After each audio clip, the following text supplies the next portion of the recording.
कि भाई मैं कैसे अप्लाई कर सकता हूँ, इस फॉर्म को मुझे कैसे भरना है। फ्रेंड अगर आप प्रॉपर वे में आज की वीडियो में हम बात करने वाले हैं कि आप अपने यस बैंक में अपना पर्सनल अकाउंट, इंडिविजुअल अकाउंट कैसे खोल सकते हो, उसके लिए कैसे अप्लाई कर सकते हो, आपको एक फॉर्म को कैसे फिल करना है। आज की वीडियो में फ्रेंड मैं आपको कंप्लीट गाइड करने वाला हूं। वीडियो बहुत हेल्पफुल होने वाली है क्योंकि मैं आज आपको बताऊंगा कि कौन कौन से डॉक्यूमेंट लगने वाले हैं, कितने समय में आपका अकाउंट ओपन हो जाएगा और आप उसका इस्तेमाल कर पाओगे। सारी की सारी डिटेल में आज आपको इस वीडियो में बताने वाला हूँ। फ्रेंड वीडियो थोड़ी सी लंबी हो सकती है, लेकिन हाँ, इस वीडियो को देखने के बाद आपको कहीं और जाने की बिल्कुल भी जरूरत नहीं पड़ेगी। चलिए फ्रेंड शुरू करते हैं। शुरू करने से पहले मेरा आपसे एक छोटी सी रिक्वेस्ट है, आपको अपने चैनल को सब्सक्राइब कर लेना है और वीडियो को लाइक कर लेना है क्योंकि ऐसे ही हेल्पफुल कंटेंट मैं आप सभी के साथ शेयर करता रहता हूँ। चलिए फ्रेंड शुरू करते हैं। तो फ्रेंड अगर आप अपने यस बैंक में अपना इंडिविजुअल अकाउंट खुलवाना चाहते हो तो आज की वीडियो में आपको बताऊंगा कि आप कैसे खुलवा सकते हो, कौन कौन से डॉक्यूमेंट लगने वाले हैं।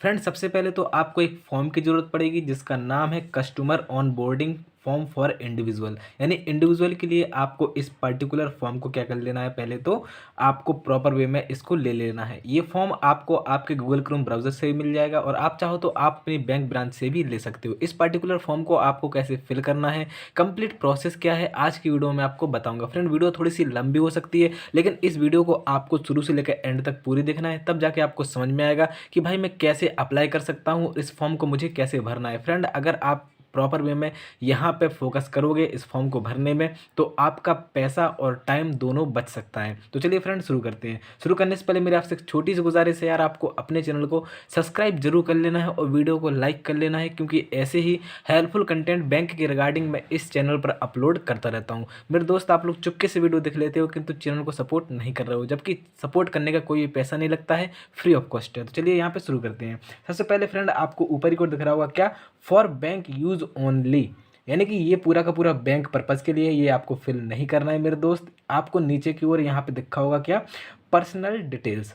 तो फ्रेंड यहाँ पे आपको ऊपर की ओर दिख रहा होगा क्या, पर्सनल डिटेल। पर्सनल डिटेल में फ्रेंड आपको आपका नाम फिल करना है। यहाँ पे आपको दिख रहा होगा सबसे पहले आपको प्रीफिक्स में मिस्टर या मिसेस को सिलेक्ट कर लेना है। भाई आप क्या लगाते हो अपने नाम के आगे, आप मिस्टर हो या मिसेस हो, आप कुछ भी सिलेक्ट कर सकते हो। यहाँ पे ऊपर की ओर आपको दिख रहा होगा, इस स्लॉट को आपको भर देना है इस तरीके से जो भी आप हो। यहाँ पे अब नीचे की ओर आता है क्या, first name. Friend first name in the sense आपके डॉक्यूमेंट के बेसिस पर यहाँ पे आपका नाम क्या चलता है, गवर्नमेंट आईडी में आपका नाम क्या है, जैसे कि आपका आधार कार्ड हो सकता है, आपका पैन कार्ड हो सकता है, कोई भी एक डॉक्यूमेंट के आधार पे आपको आपका नाम लिखना है। और नाम कैसे लिखना है वो आपको पता ही होगा। यहाँ पे आपको आपके नाम के कैपिटल लेटर लिखना है। जैसे मान लीजिए मेरा नाम पवन कुमार है तो फ्रेंड पी ए पूरा का पूरा आपको कैपिटल में ऐसा नाम लिखना है और आपको सरनेम लिखने से पहले आपको एक स्लॉट छोड़ देना है। तो इस तरीके से फ्रेंड आपको यूजुअल वे में आपका नाम फिल कर देना है। उसके बाद यहाँ पे क्या करना है, मिडिल नेम। देखिए फ्रेंड यहाँ पे आपको मिडिल नेम आता है। जैसे मान लीजिए आपका अगर नाम मिडिल नेम है, अगर आपका नाम है पवन कुमार सिंह तो आपको मिडिल नेम में कुमार लिखना है। अगर आपका लास्ट नेम इस्तेमाल करते हो तो लास्ट नेम में भी आपको लिख देना है।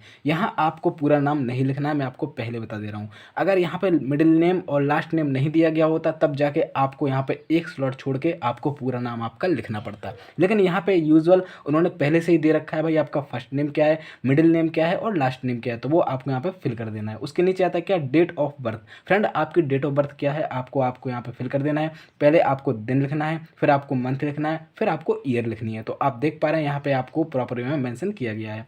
उसके आगे आता है जेंडर। भाई आप मेल हो फीमेल हो जो भी हो आपको यहाँ पे सिलेक्ट कर लेना है।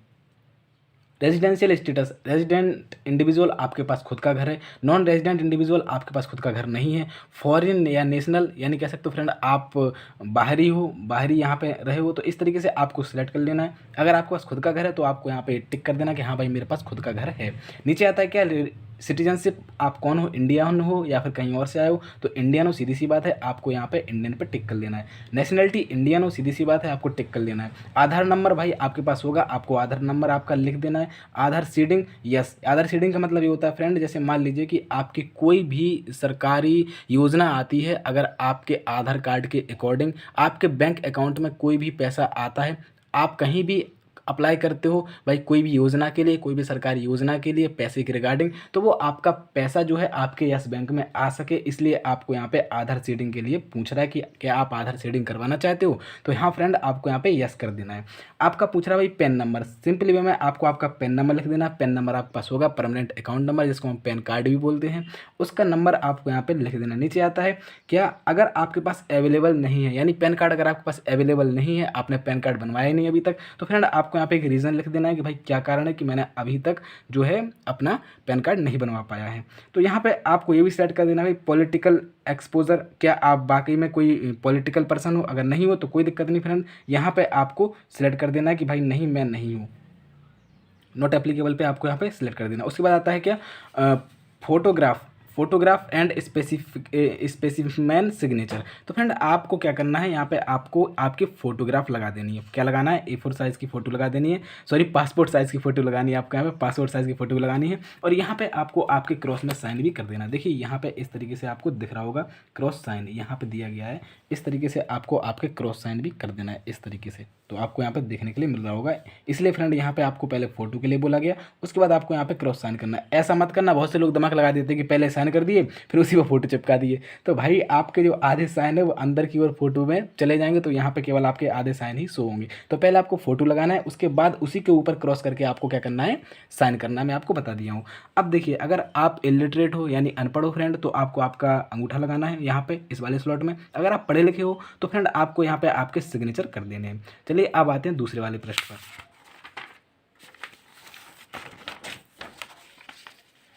तो फ्रेंड दूसरे वाले प्रश्न में आपसे आपकी आधार डिटेल पूछी गई है। भाई आपका मैडम नेम आप क्या है, आपकी कोई वाइफ है या फिर कह सकते हैं कि कोई आपके घर में कोई बड़ा है, आपकी पत्नी है तो आप उसका नाम लिख दीजिए। अगर आप शादीशुदा हैं तो आप यहाँ पे लिख सकते हो, कोई दिक्कत नहीं। अगर आप माइनर हो फ्रेंड तो आपको यहाँ पे यस पे टिक लगा देना। माइनर यानी 18 साल से कम हो तो आपको यहाँ पे टिक लगा देना है। अगर आप 18 साल से ज़्यादा के हो तो कोई दिक्कत नहीं, माइनर के लिए आपको यहाँ पे नो कर देना है। और यहाँ पे आप अपने गार्जियन का नेम भी मेंशन कर सकते हो, जैसे आपके पिताजी का नेम हो गया, आप यहाँ पे first name middle name last name same to same process है। माताजी का नाम भी आप यहाँ पे लिख सकते हो, मदर्स नेम आप देख पा रहे हैं यहाँ पे दिया गया है सिंपल में।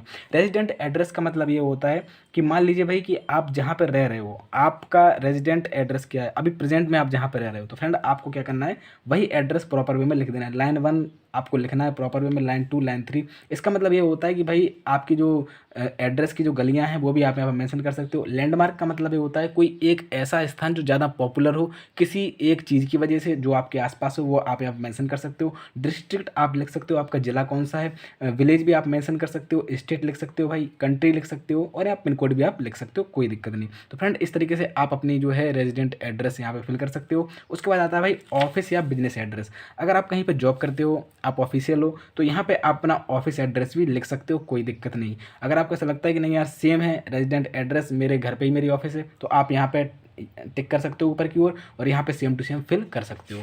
चलिए अब आते हैं नेक्स्ट प्रश्न पर। तो फ्रेंड यहाँ पे आता है एनआरआई, फॉर एनआरआई एड्रेस। अगर आपको ऐसा लगता है कि यार आप इंडिया में नहीं रहते हो, यानी आप इंडिया के रहने वाले नहीं हो, आप कहीं बाहर के हो लेकिन इंडिया में रह रहे हो, तो फ्रेंड आप वहाँ का एड्रेस भी फिल कर सकते हो कि अभी प्रेजेंट में आप इंडिया में कहाँ रह रहे हो। क्योंकि non resident of India, NRI का मतलब यही होता है नॉन रेजिडेंट ऑफ इंडिया, यानी कि आप भारत के मूल निवासी नहीं है। सिंपली में अगर आप अब फिर भी इंडिया में रह रहे हो तो यहाँ पे आपको वो एड्रेस भी प्रॉपर फिल कर देना है। The person detail of NRI for original national PIU. आप चाहो तो किसी एक पर्सन की डिटेल भी यहाँ पे फिल कर सकते हो, कोई दूसरा पर्सन जो कि एनआरआई हो यानी नॉन रेजिडेंट ऑफ इंडिया का हो, यानी वो भी आपकी तरह रह रहा हो इंडिया में और उसका भी अकाउंट खुला हुआ है इस बैंक में, तो उसकी भी फ्रेंड आप यहाँ पे डिटेल फिल कर सकते हो, कोई दिक्कत नहीं। यहाँ पे अब आपका परमानेंट एड्रेस, भाई आप प्रॉपर रहने वाले कहाँ के हैं। आप अगर आप इंडिया के हो फ्रेंड, प्रॉपर रहने वाले, परमानेंट एड्रेस आपका इंडिया का है, तो आप इंडिया का ही फिल कर सकते हो। और यहाँ पे आप सिलेक्ट कर सकते हो, देखो same as residential address, office address या ओवरसीज एड्रेस, जो भी आप एड्रेस सेलेक्ट करना चाहो तो सिलेक्ट कर सकते हो। जैसे मान लीजिए मैं यहाँ पे रेजिडेंट एड्रेस पर सिलेक्ट कर दूंगा। अगर आपके पास खुद का घर है फ्रेंड, तो यहाँ पे आप प्रॉपर वे में वही same to same address fill कर सकते हो जो आप स्टार्टिंग में फिल किए हुए थे। अब आते हैं नीचे की ओर।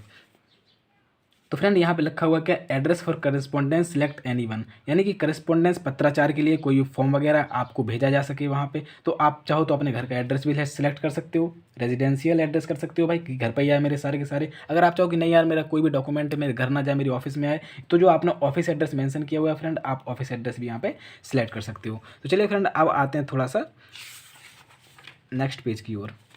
अब आता है क्या, कॉन्टैक्ट डिटेल।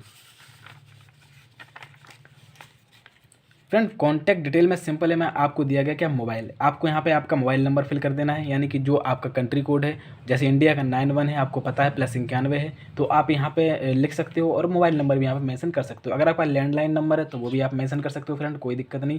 फ़ोन का भी आप कर सकते हो, मेल आईडी भी आप यहाँ पे मेंशन कर सकते हो, कोई प्रॉब्लम वाली बात नहीं है। यहाँ पे अब नीचे की ओर आते हैं, place of city of birth, यानी जहाँ आपका जन्म होगा वो भी आप मेंशन कर सकते हो। कंट्री ऑफ बर्थ, जहाँ आपका कंट्री में जहाँ जन्म हुआ, जहाँ के आप रहने वाले हो प्रॉपर वे में, वो भी आप मेंशन कर सकते हो। यहाँ पे आप कंट्री ऑफ जुरिडिक्शन जो भी है आप यहाँ पे सिलेक्ट कर सकते हो, कोई दिक्कत नहीं है। उसके बाद फ्रेंड देखिए अब आता है डॉक्यूमेंट की बारी। भाई डॉक्यूमेंट आप कौन सा लगाना चाह रहे हो, सीधी सी बात है, नॉर्मल सी बात है फ्रेंड, डॉक्यूमेंट तो लगाओगे सिग्नेचर के साथ। तो यहाँ पे आपको आपका पैन कार्ड लगा देना है या आधार कार्ड लगा देना है, जो जो आपके पास डॉक्यूमेंट है वो आप लगा सकते हो, मैं आपको पहले बता दे रहा हूँ।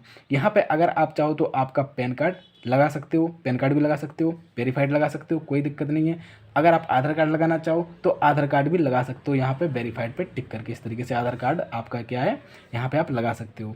अगर आपको ऐसा लगता है कि नहीं यार मेरे पास कोई डॉक्यूमेंट ही नहीं है, तो आपका पासपोर्ट तो होगा ही होगा, सीधी सी बात है। POI और POA वाले लोग यहाँ पे सिलेक्ट कर सकते हैं, यानी नॉन रेजिडेंट ऑफ इंडिया वाले इसको सिलेक्ट कर सकते हैं क्या, पासपोर्ट नंबर को। बहुत आसान तरीके से मैं बता रहा हूँ, आपको समझ में आ रहा होगा। और उसी के आगे सेम टू सेम फ्रेंड आपको क्या करना है, जैसे पासपोर्ट की एक्सपायरी डेट होती है, देखो यहाँ पे दिया गया है पासपोर्ट की एक्सपायरी डेट दी गई है, ड्राइविंग लाइसेंस की भी एक्सपायरी डेट होती है फ्रेंड, तो इसलिए यहाँ पे आपको स्लॉट दिए गए हैं। लेकिन आधार कार्ड की कोई भी एक्सपायरी डेट नहीं होती है, तो यहाँ पे आप देख पा रहे हैं कि आधार कार्ड के एक्सपायरी डेट में यहाँ पे स्लॉट नहीं दिए गए हैं, ये आपको समझना है। तो फ्रेंड इस तरीके से आपका ये जो पोर्शन था वो फिल हो चुका है। चलिए अब आते हैं कस्टमर प्रोफाइल की ओर। तो यहाँ पे आपसे पूछ रहा है कि भाई आप मैरिटल स्टेटस क्या है आपका, आप मैरिड हो या अनमैरिड हो। तो अगर आप मैरिड हो, सीधी सी बात, अगर आप मैरिड हो फ्रेंड तो आपको यहाँ पे टिक कर देना, अगर आप अनमैरिड हो तो आपको यहाँ पे टिक कर देना है। उसके बाद रेजिडेंस टाइप, आपके पास कौन सा मतलब घर है, यानी खुद का घर है या फिर किसी और का है, फिर आप रेंट से रहते हो, तो वो भी आपको यहाँ पे मेंशन कर देना है। एजुकेशन क्वालिफिकेशन आप क्या हो, 10th पास हो, अंडर ग्रेजुएट हो, प्रोफेशनल हो, कोई अच्छा काम करते हो, या फिर इलिटरेट हो यानी अनपढ़ हो। अगर आप अनपढ़ हो तो फ्रेंड यहाँ पे सेलेक्ट कर दीजिए। अगर आप अप टू 10th से ज़्यादा पढ़े लिखे हो, 12 तक पास हो, कुछ भी हो, तो यहाँ पे आप अप टू 10th सेलेक्ट कर लीजिए। अगर आप पोस्ट ग्रेजुएट हो तो यहाँ पे आप ग्रेजुएट हो, अगर BA BSc कुछ भी किए हुए हो तो आप ग्रेजुएट भी सिलेक्ट कर सकते हो। ऑक्यूपेशन टाइप आप करते क्या हो, सीधी सी बात है, अगर आप रिटायर्ड हो, कोई जॉब से रिटायर्ड हो गए, स्टूडेंट हो, स्टूडेंट भी सिलेक्ट कर सकते हो। यहाँ पे मुझे बताने की ज़रूरत नहीं है आपको, आप अपने अकॉर्डिंग सिलेक्ट कर लोगे। उसके बाद फ्रेंड आता है क्या, सैलरीड एम्प्लॉयड विद डिटेल, अगर आप किसी कंपनी में जॉब करते हो तो वो कंपनी किस टाइप की है वो आपको सिलेक्ट कर देना। भाई प्राइवेट कंपनी है, कोई भी कह सकते हैं कि नॉन गवर्नमेंट ऑर्गेनाइजेशन है, या फिर कह सकते हो कि कोई कॉन्स्टिट्यूशन है, कोई भी इस प्रकार से आप यहाँ पे इंस्टीट्यूशन में काम करते हो, रिलीजियस इंस्टीट्यूशन है, जो भी है आप यहाँ पे सिलेक्ट कर सकते हो।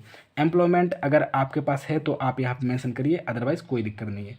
उसके बाद फ्रेंड आपको क्या आना है, सबसे नीचे की ओर देखिए दिया गया है इफ़ इन बिजनेस, अगर आप बिजनेस में हो तो बिजनेस की डिटेल भी आप यहाँ पे फिल कर सकते हो। चलिए अब आते हैं लास्ट वाले प्रश्न पर। तो फ्रेंड आप लास्ट वाले प्रश्न पर आ चुके हो, आप चाहो तो यहाँ पे इस पोर्शन को फिल कर सकते हो, अगर आप चाहो तो फ्रेंड इस पोर्शन को फिल नहीं भी कर सकते हो। क्यों, क्योंकि इसमें पूछा गया भाई कि आपका कन्फर्म इफ़ बिजनेस इन्वॉल्व, अगर आपके पास बिजनेस है कोई भी तो आप यहाँ पे बिजनेस पर्पज से सिलेक्ट करिए। अगर नहीं है, कोई बिजनेस नहीं करते हो भाई, आप छोटे मोटे कोई भी मतलब जॉब करते हो, प्राइवेट जॉब वाले हो, तो आप यहाँ इस पोर्शन को खाली छोड़ सकते हो। एनुअल इनकम आपसे पूछी जा सकती है, तो आपको यहाँ पे सिलेक्ट कर देना है कि अगर आपके 1 लाख से कम है फ्रेंड, तो यहाँ पे यूजुअल सी बात है आपको यहाँ पे सिलेक्ट कर लेना है किसी प्रकार से कोई भी, जैसे 1 लाख है, आप देख पा रहे हैं कि 0 से 1 लाख मतलब 0 से 1 लाख के ऊपर है आपकी, यानी 1 लाख से ऊपर आप सालाना कमा लेते हो, तो आपको पहला वाला सिलेक्ट कर लेना है। सोर्स ऑफ फंड आपके पास कैसा पैसा आता है भाई, सैलरी आती है, इनकम फॉर इन्वेस्टमेंट से आता है, जो भी है, तो सैलरी पे आपको सिलेक्ट कर लेना है। Authorize the bank to access my CIBL records, अगर आप अपने CIBL रिकॉर्ड्स भी लगवाना चाहते हो, कोई अपनी ये खुद की UPI ID को डिटेक्ट करना चाहते हो, तो यहाँ पे आपको वो भी कर देना है, रिक्वेस्ट के लिए कर देना है फ्रेंड। उसके बाद नीचे की ओर आ जाना है, आपको यहाँ पे आपके साइन करने हैं, वही सिग्नेचर करने हैं जो आप अपने बैंक अकाउंट में लगाना चाहते हो। सिग्नेचर करने के बाद यहाँ पे आपसे डेट पूछी जाएगी, भाई डेट आपको फिल कर देनी है, नीचे आपको आपका एड्रेस फिल कर देना है, और यहाँ पे आप देख पा रहे हैं यस बैंक लिमिटेड, यानी कि YBL के लिए आप अप्लाई करना चाहते हो, UPI के लिए, तो यहाँ पे आपको यस आई वॉन्ट, यानी कि यहाँ पे आपको इसको स्लॉट को फिल कर देना है। इस तरीके से फिल कर दोगे फ्रेंड, तो यहाँ पे अब ये फॉर्म जो है आपका पूरी तरीके से कंप्लीट हो चुका है। अब डॉक्यूमेंट की बात करते हैं भाई, डॉक्यूमेंट कौन कौन से लगेंगे। तो जैसा कि मैंने आपको स्टार्टिंग में बताया था कि भाई यहाँ पे आपने जो भी डॉक्यूमेंट लगाए हैं, देखिए कहाँ गया वो प्रश्न, ये रहा, ये रहा, यहाँ पे आपने जो भी डॉक्यूमेंट को मेंशन किया हुआ है उनकी फ़ोटोकॉपी ले लेनी है आपको। फ़ोटोकॉपी लेने के बाद आपको एक आधार कार्ड की फ़ोटोकॉपी कंपलसरी है। अगर आप इंडिया से हो तो आधार कार्ड की फ़ोटोकॉपी ले लीजिएगा। और आपको आपके पासबुक तो आपको मिली नहीं है, सीधी सी बात है, यूजुअल सी बात है। आपको कोई भी गवर्नमेंट आईडी के साथ इस फॉर्म को फिल करके अटैच करके, फ़ोटोकॉपी को अटैच करके आपको सीधे सीधे बैंक अकाउंट पहुंच जाना है, यानी कि आपको आपकी बैंक ब्रांच पहुंच जाना है और आपका 24 घंटे के अंदर आपका अकाउंट खुल जाएगा। तो फ्रेंड, इस तरीके से आप अप्लाई कर सकते हो और अपना अकाउंट खुलवा सकते हो यस बैंक में। मैं आशा करता हूं कि आज की वीडियो आपको पसंद आई होगी। वीडियो अच्छी लगी हो तो चैनल सब्सक्राइब कर लीजिए और वीडियो को लाइक कर लीजिए, क्योंकि ऐसे ही हेल्पफुल कंटेंट में आप सभी के साथ शेयर करता रहता हूँ। मिलते हैं अगली वीडियो के साथ, तब तक के लिए ख्याल रखिए अपना, स्वस्थ रहिए, मस्त रहिए। Thank you so much.